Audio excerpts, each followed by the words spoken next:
First things first, actually, it's great to see so many grown-ups in the audience. I do spend quite a lot of time on the conference circuit, and inevitably I end up speaking to a lot of 20-somethings who are fresh digital marketeers. You stand up in front of them and you look around the room. I did this actually yesterday, and about 200 people in the room. And as you're talking to them, you actually realise that I've been in digital for so long that actually that they were at primary school when I actually first started in California. And you sit there and you tell this to them, and they sit there and you know what teenagers are like. They grin inanely and nod at you. Complete bastards. So it's actually really nice to see all the suits and actually people walking around with iPads. It's just it's a great place to be. I'm going to talk for the next 30 minutes or so about Google.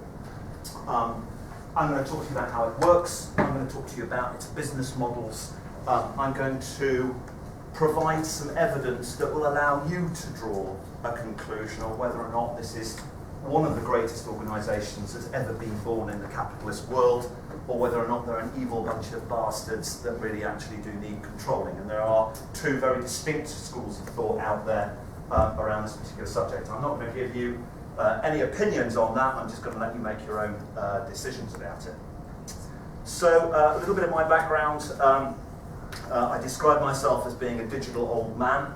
I've been in digital since the early days of the web. I ran Europe for a weblog and analytics business called Intersay Corporation, based out of California. We were sold to Microsoft in 1997, a terrifyingly long time ago. Fortunately, I didn't end up in Seattle, which is a bit of a relief. I then moved to, I started a business, an email marketing business in Huntsville, Alabama, of all places, and quite literally I did have conversations with people in bars where they started off, "You ain't from around here, boy, are you?" It was an interesting place to start with. It was actually great, because we only did it for 18 months, and then DoubleClick came along and bought us for $66 million. Those are the heady days pre the crash in 2000. And my ex-wife will delight in telling you that, in fact, actually we did this deal in an all-stock environment, and you know what happened in 2000. I went from rich to not very rich very quickly. I then started, I came back to the UK, I then started one of the first search marketing agencies called NetRank back in 2000, servicing major clients like Fiat, NatWest, etc. I sold that business, cash this time, to LBI, which is now part of Publicis, back in 2008. In 2010, I started a big data business, which was backed by VCs, both Silicon Valley VCs and London VCs. The interesting story I have there, which I was relating to Thomas Cook earlier on, was that I was looking for £500,000 in seed capital, and I'd been round most of the VCs in the City of London and had the door slammed in my face on more than one occasion, in the nicest possible, charming way. So I ponied up to Amadeus Capital Partners, and I'm with this fantastic VC called Lawrence John, and I was sitting here with him for 20 minutes, and he said, "How much do you want?"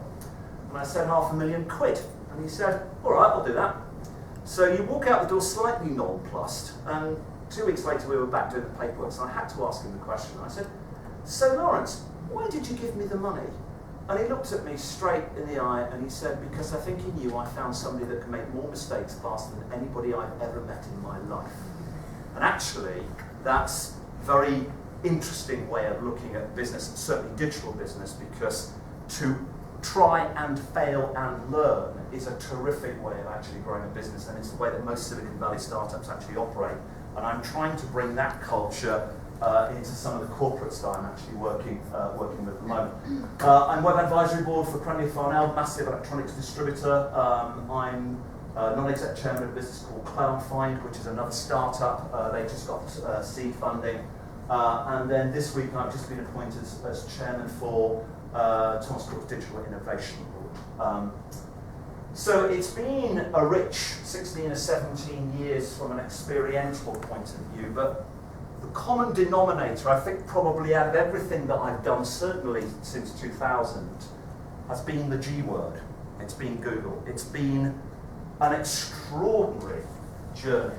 And I'm going to talk to you about some of the stuff that I've actually learned about that business as we go through. So let me just talk to you a little bit about what I'm going to talk about.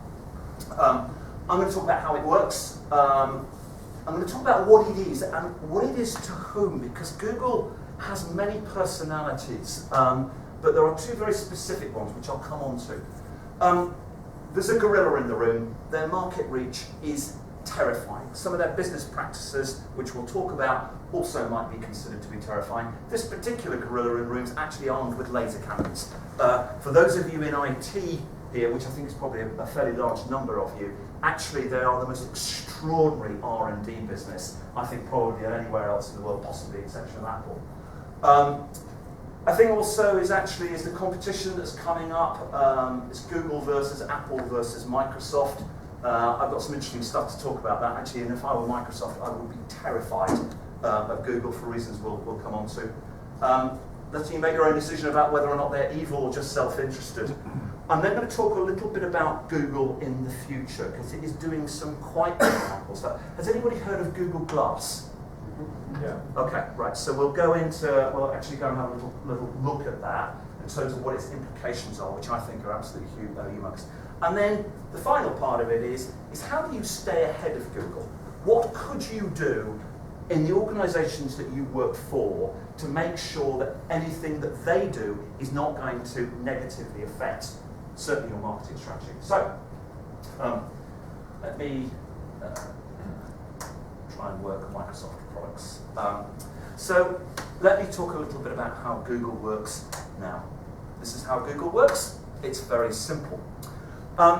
This is a fantastic example that was produced. I'll tell you the book afterwards, actually. But this young lady here was the subject of a competition, and she was at a country fair, and the competition was to guess the weight of this particular lady here. And you paid a quid or whatever the number was, and you were able to go along and write on a piece of paper what you thought the weight actually was. And at the end of the first day of this particular competition, a wandering mathematician, as they do, decided it'd be a really good idea to actually see what the average was. So what he did was, there was about 700 or so entries, which is mathematically probably fairly sound. So what he did was, he actually took all of the entries and he worked out what the average was. And it was quite interesting what came out of it, because the actual weight of this young lady is 1,269 pounds. The crowd guessed weight was 1,268 pounds. £1 off. This was a fantastic example from a book by a New York Times journalist. I can't remember his Polish name, but the book is called The Wisdom of Crowds, and it's a fantastic book that talks about how crowds think. What Google has done is Google, in its algorithm, has actually worked out how crowds think. And its crowds are, rather than necessarily individuals, what it does, it looks at other websites that will actually point to a specific website. Let me give you some examples. Let's say that I was a holiday company, and I had links from other websites around the web, and the numbers can be absolutely humongous. Amazon's inbound link population is absolutely extraordinary. It runs into literally hundreds of millions. But in this case, what Google does is Google will look at a website and it will look at the context and the quality of the other websites that link into it. So, classic example. So let's say that I'm Thomas Cook's website and I have a link in from, let's say, Oxford University. And that link is actually talking about students going around the world, taking vacations, actually doing charity work, so on and so forth. What Google does is Google looks at the page that is actually hosting that particular link on Oxford University's site. And it firstly looks for content, because Google can actually read the words on a page. Very simply, what it does a word count. And it looks at the keyword density. So the word holiday, if that's appearing quite frequently, it will start to assume that this particular page of content is about holiday. What it also does is it looks at something called domain authority. And domain authority is how authoritative is this particular domain. Now, Google holds all academic sites and all government sites in very, very high regard. It figures that if you got a link from Oxford University, that's a pretty significant place for actually them to be. If they're actually putting a link into your website, that means that you are getting a vote from Oxford University. Equally, if my mum, from Mrs. Miggins' Pie Shop, puts a link in from her website, it counts for virtually nothing. Because Mrs. Miggins may be a very big authority on pies, but there is no relevance there to actually what Thomas Cook are actually doing. So Google is looking at the crowd of people, or crowd of websites that will surround a website in order to actually make an assumption about what that site is actually about, and secondarily, how much authority that particular site has actually got.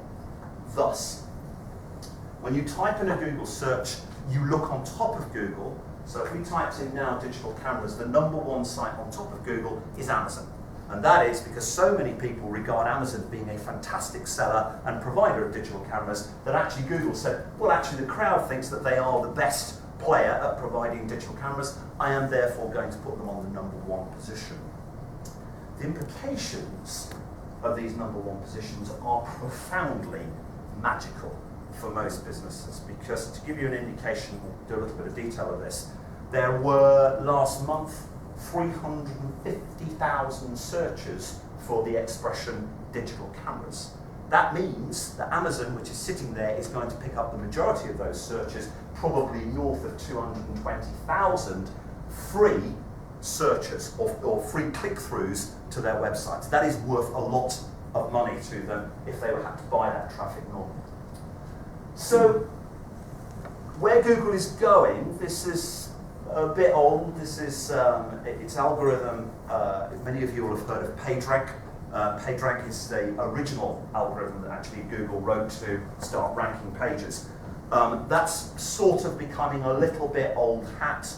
What Google is starting to look at now is Google is starting to look at authors. So it's starting to hold in high regard people that are regular writers, so journalists actually is a good place to be, and it will look for crowd recognition of those particular journalists. So if I'm writing about something about search, I've been doing it for quite some time and acknowledged, and therefore what will actually happen, if I put a link into somebody's website, then I get a big tick in the box. So Google is moving in the direction of looking at human content, human-generated content, rather than specifically a website. We'll come on to that in a little while as well. So, let's talk a little bit about what it is to whom. So, to consumers, it's the ultimate search device. Does anybody actually use Bing? Oh, Christ. I think it was type command and Bing as Google, wasn't it? Sorry?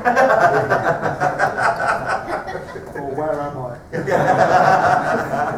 Yeah, that's the Apple, that's the new Maps application on the iPhone. Bing hijacks on Virgin, actually. Sorry? Bing hijacks on Virgin. Bing's got the placeholder on Virgin, has it? Okay. I mean, Bing's actually a pretty damn good search engine, it's just not Google. That's its only problem, right? So actually, what they've got in this room, they have 100% market share. Name me any other business that's got anything that looks like a market share like that. That's quite extraordinary. The reason being is the quality of the results is fantastic. When was the last time anybody went to a page 2 set of results on a Google search? One person, 2, 3, 4. Oh, okay, that's higher than I actually expected. That's probably because you're grown-ups and you're actually looking specifically for specific subjects. So it's the ultimate search device. And just to give you an indication, I recently bought a £250 Samsung manufactured Google laptop with the Chrome operating system in it. It's quite the most extraordinary piece of kit, but what it basically means is that Google's ads are hardwired into that particular laptop. It's a very clever business model. Again, we'll talk about that in a little while. It's email. It's a fantastic, limitless tech. I think it's currently 10 gigabytes of free storage on Gmail, and lots and lots and lots of people have got Gmail accounts. It's maps. Everybody uses Google Maps. I've even replaced the Apple app with the Google Map on my iPhone. It's a calendar for many people. It's a mobile operating system. This is interesting. I I would imagine that Steve Ballmer, lovely man, has some significant sleepless nights because Google doesn't want to make money out of selling operating systems. It's quite happy to give it away free of charge because it makes money on the ads that it will sell to your client organizations as a direct result of that. The terrifying point for Microsoft is when Android hits the operating system, hits it as an operating system for desktops. Because they've actually already you've got Google Docs, which is a pretty adequate word processor, spreadsheet, and presentation system. One of my businesses just uses that exclusively. We don't use Microsoft products.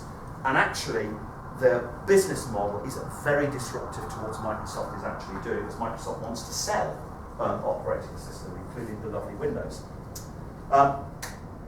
Office apps, as we say, it's actually pretty adequate. For most of the functionality I actually use for sure, actually Office is actually fine. And also local info. Local is going to be very big news going forward because everybody's got smartphone type devices. What we're going to be seeing as we look at things like Google Glass is the ability for them to actually overlay advertising as you're actually looking around the place, which is a terrifying thought. We'll show an example of that in a little while. So that's what it is to consumers. What it is to advertisers, it's a pay per I'll read that again. It's a pay per performance network. This is not, they do sell advertising on the basis of display cost. What they do, however, is that they sell you advertising on the basis of Sorry, guys. That's all right.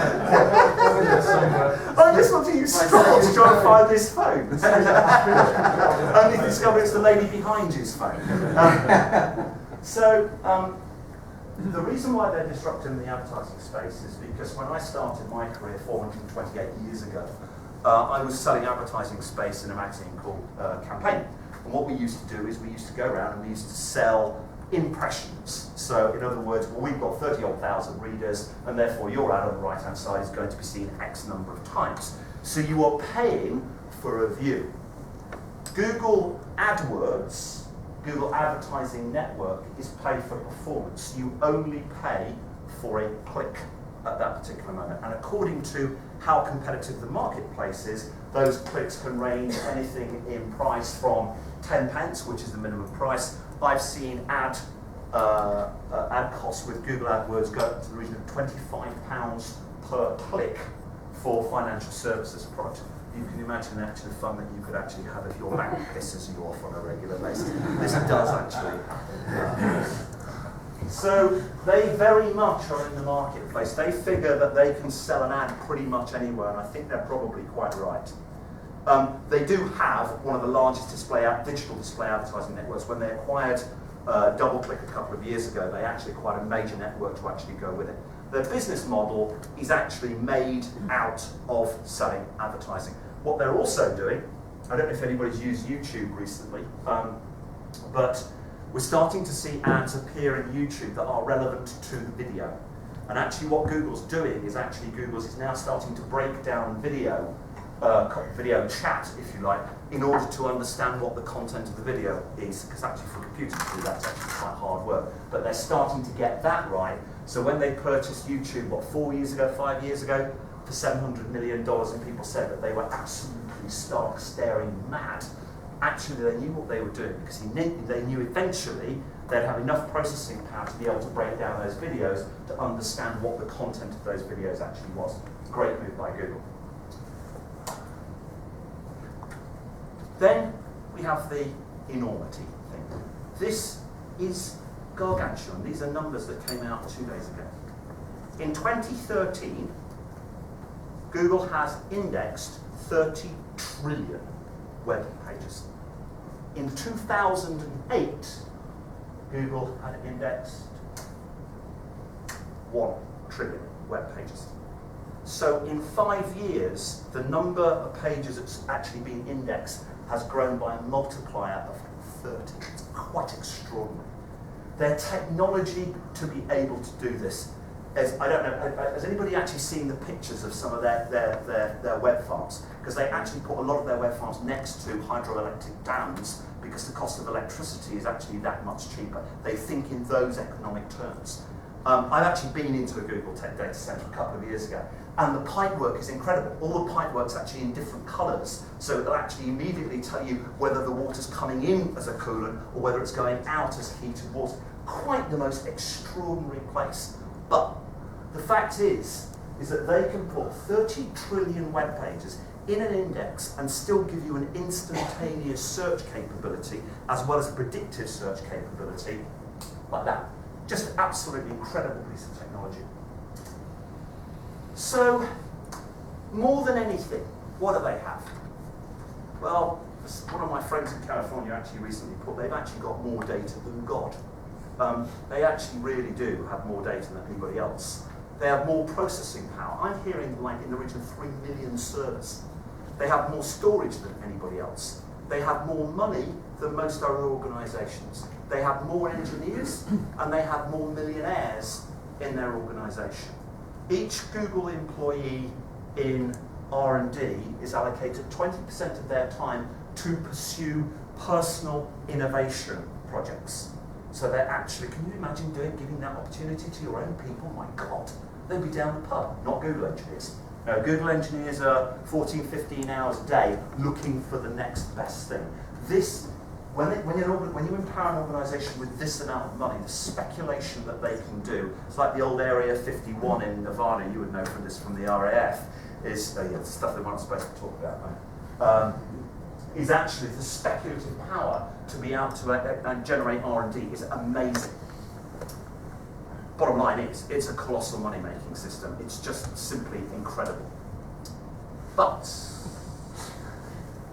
they are the gorilla in the room. They are profoundly a dangerous competitor. They're certainly very dangerous for Microsoft. They are very dangerous for Apple. Especially as Google's attempts at doing hardware are starting to improve through Samsung on quite a regular basis. But for me, they're the gorilla in the room with the laser cannon technology.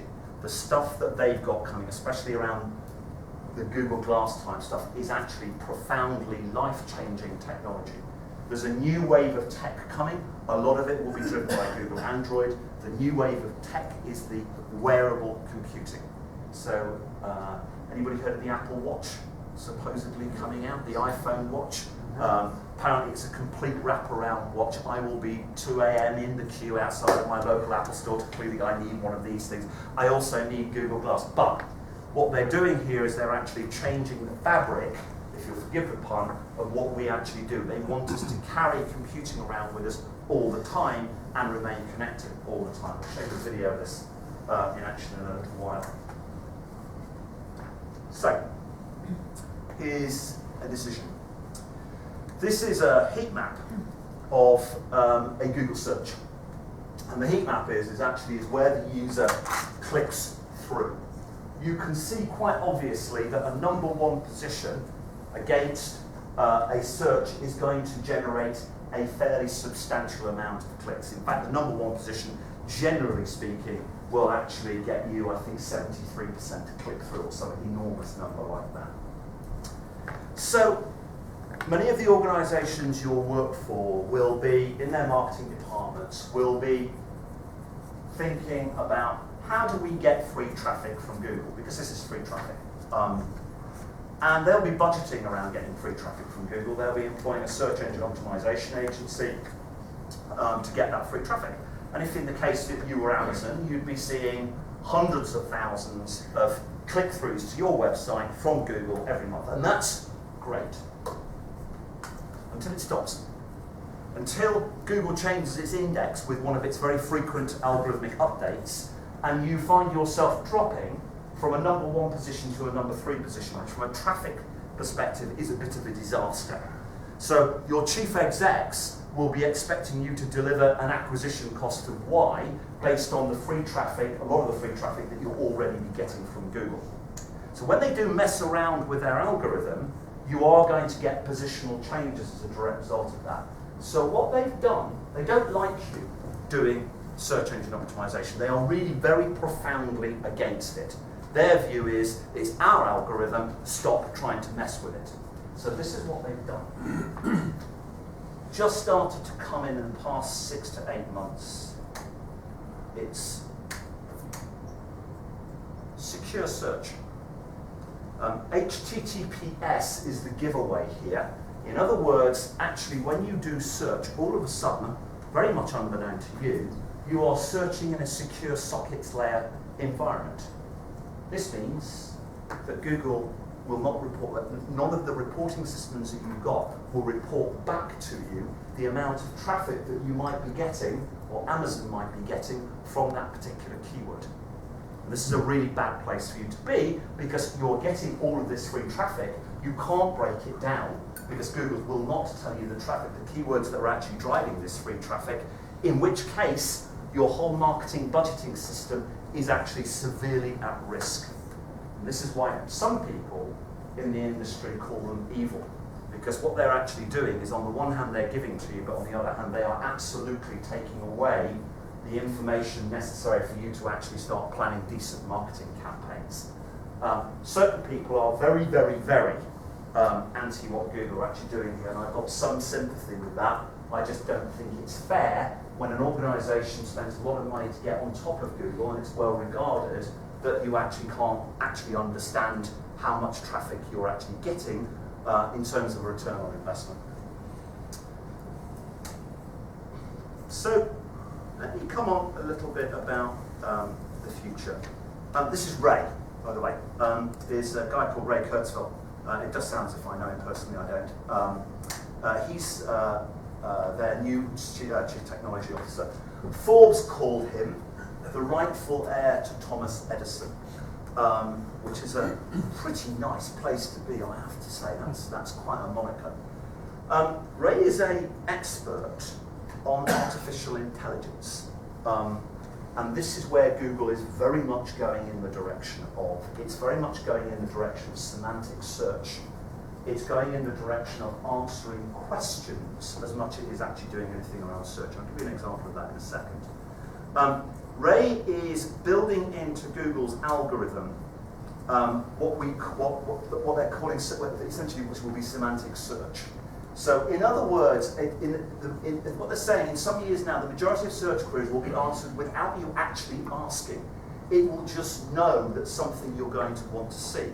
So if you search for example, what's the fuel consumption of the latest Toyota Prius, then Google will remember that and start to work out that actually when the next model comes along and there's a change to that fuel consumption, it will come back and tell you that it's actually changed. That's just one element of it. Actually, the human language is profoundly complex. So one of the things, so this is a classic example, is which presidents who lived in the White House had at least one child who did not live with him in the White House? Now, we understand that question, but for a machine to be able to understand that question, let alone answer it, is a prodigious feat of engineering. The way that Google will fix this and answer it is basically it will look at the structure of data that sits around the White House. So what it's going to do is it's going to look at and try and categorize data around, so for example, it would know that James Hoban was a designer. It would know where documents would sit that describe what goes on in the White House. It would know who the current resident is. It would know what the address is, and a whole bunch of information that it's previously categorized that will help it work out the answer to that particular question. It's based on something called RDF, Resource Description Framework. Lots of you in IT contractors will know something about this. For those of you who don't, for those of you who are marketeers, when you go back to the office tomorrow morning, one really big question to ask your web people is, are they using a structured markup language like JSON? Not JSON, but JSON. And the reason why structured markup language is structured markup language allows you to describe the content to the Google algorithm. Going forward, that means that you are helping Google start to answer questions that you might be posing in the next sort of 2 to 3 years.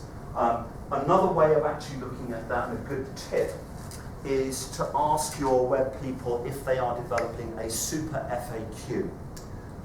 Super FAQs are being trawled by Google now in order to help answer questions, because frequently asked questions is actually a fantastic piece of data for them, because you have the question and the answer actually in the same paragraph. And if you're building a super FAQ, then what that probably means is you should be using a structured markup language like JSON to describe the questions. This really helps Google out. So two things. Firstly, are your people using structured markup language with your content, like JSON, JSON? And are they building super FAQs?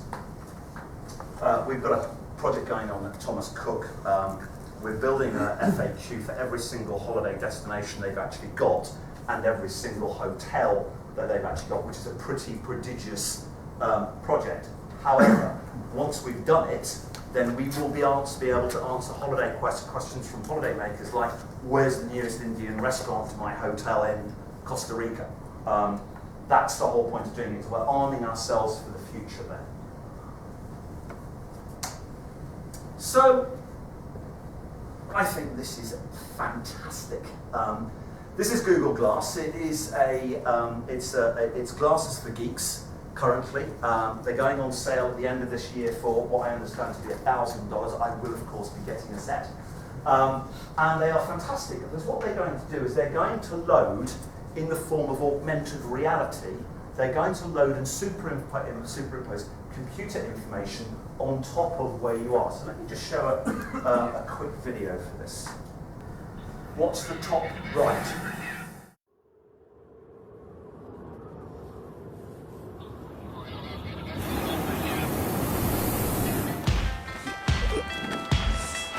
Okay, Glass, record a video.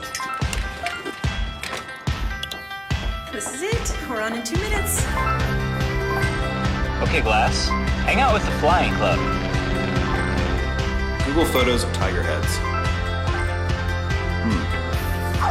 You ready? You ready? Right there. Okay, Glass, take a picture.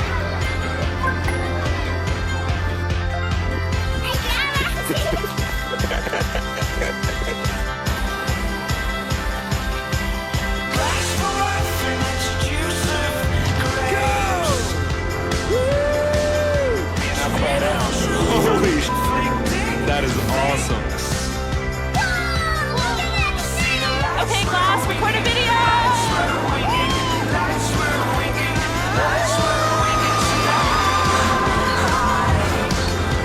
After this bridge, first exit.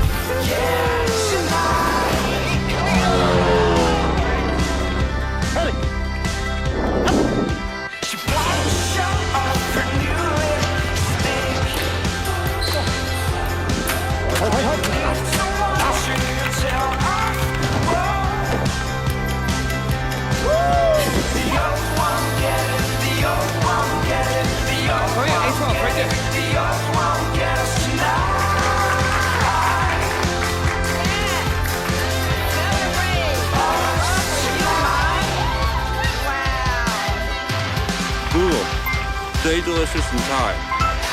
Arroy. Alroy. Google jellyfish.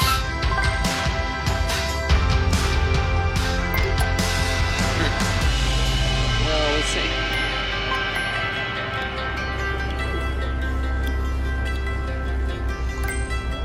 It's beautiful.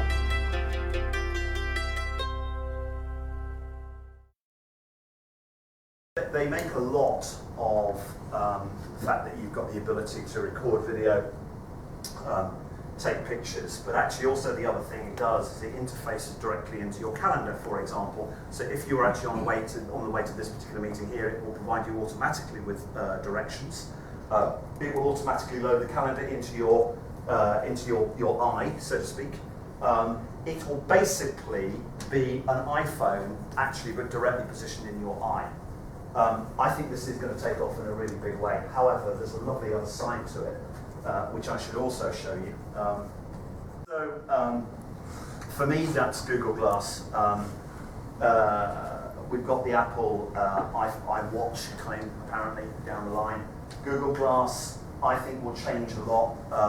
Certainly the video content that we're going to be creating will be absolutely massive, because we'll be just simply at the single command, video this, then you've got the ability to literally almost in real time, video everything from a meeting all the way through to the kids playing in the park, whatever it happens to be. And then Google's going to make money out of it because it's going to start overlaying advertising, right, when you get into certain specific. So you're walking into a shopping mall. If you remember, do you remember Minority Report with Tom Cruise? Yeah. 400 years ago, I think it was. Actually, this thing, Google Glass, is like a giant cookie because it will know precisely where you are. It will know what sort of buying activity you've had previously, and then will start to show you ads when you actually start to approach those retail stores. So omni-channel, as everybody's starting to talk about it now, it starts to become a bit of a reality with Google Glass because it's actually connecting the analog world into the digital world. I've just Googled Google Glass actually.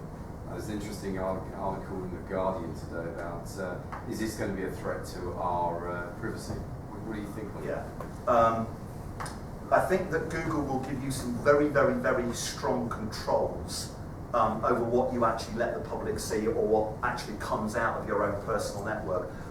The thing that could kill Google is privacy concern, which is why I don't think you'll ever see them get hyper-personal data, because I think one mistake, it gets out into the world, people stop trusting Google. So I think that it's very much in their vested interest to make sure that privacy is actually a big part of what they do, and it will be a very, very big priority. Ideally, they wouldn't want any form of privacy at all, but they know that they wouldn't be able to get away with that, and they would be savaged. Their brand would be savaged.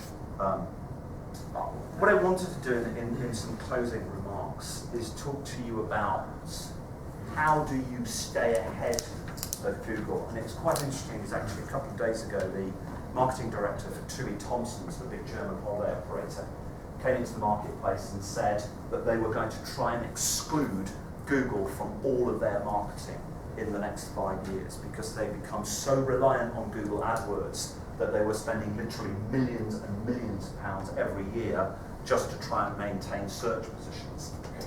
So what I wanted to do here was I wanted to just take a minute on what your organizations might be able to do to avoid the Google problem.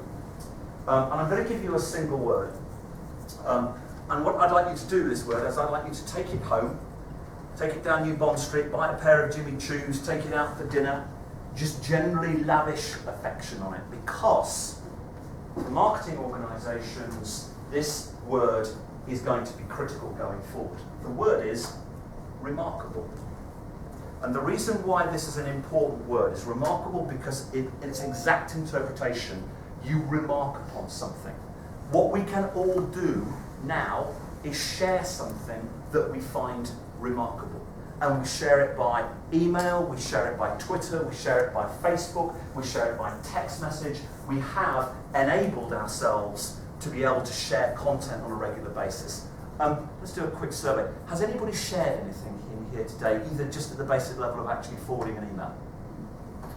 Yeah, that's the majority of us. So 5 or 6 years ago, it was quite hard to do that sharing. Now, when you find something interesting, you share it. So I'm going to give you a really good example of a fantastic business. It came out of California this year. Some of you may have seen this. Just bring this up. Hi, I'm Mike, founder of DollarShaveClub.com. What is DollarShaveClub.com? Well, for $1 a month, we send high-quality razors right to your door. Yeah, $1. Are the blades any good? No. Our blades are f***ing great. Each razor has stainless steel blades, an aloe vera lubricating strip, and a pivot head. It's so gentle a toddler could use it. And do you like spending $20 a month on brand name razors? 19 go to Roger Federer. I'm good at tennis. And do you think your razor needs a vibrating handle, a flashlight, a back scratcher, and 10 blades? Your handsome-ass grandfather had 1 blade and polio. Looking good, pop-up! Stop paying for shave tech you don't need. And stop forgetting to buy your blades every month. Alejandro and I are going to ship them right to you.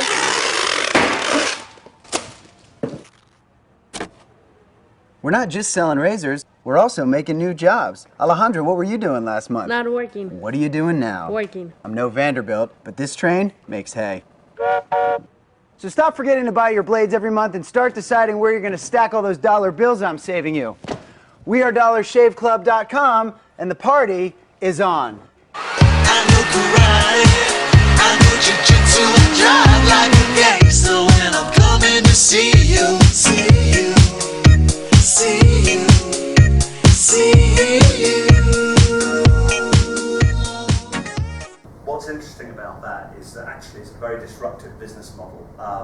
It must terrify Wilkinson Sword. He's just landed $7 million worth of venture capital because what I didn't show you there, but I will describe it to you. This video cost him allegedly $10,000 to make, and it's the only money that he's ever spent on marketing ever in the history of his business. It's had 10 million views on YouTube. And that's what I mean about being remarkable, because lots of people will have shared this particular content. Have you seen this? Everybody I know that's working in digital marketing has actually seen this video because so many people have actually shared it. So to me, the future of marketing looks like do something so profoundly interesting that people will look you up on Google rather than actually looking up your competitors on Google. It really is about making a big noise and doing something quite extraordinary, quite remarkable that people will share. We're a sharing culture, it's a sharing world now. Google, Facebook have made it actually that easy to do.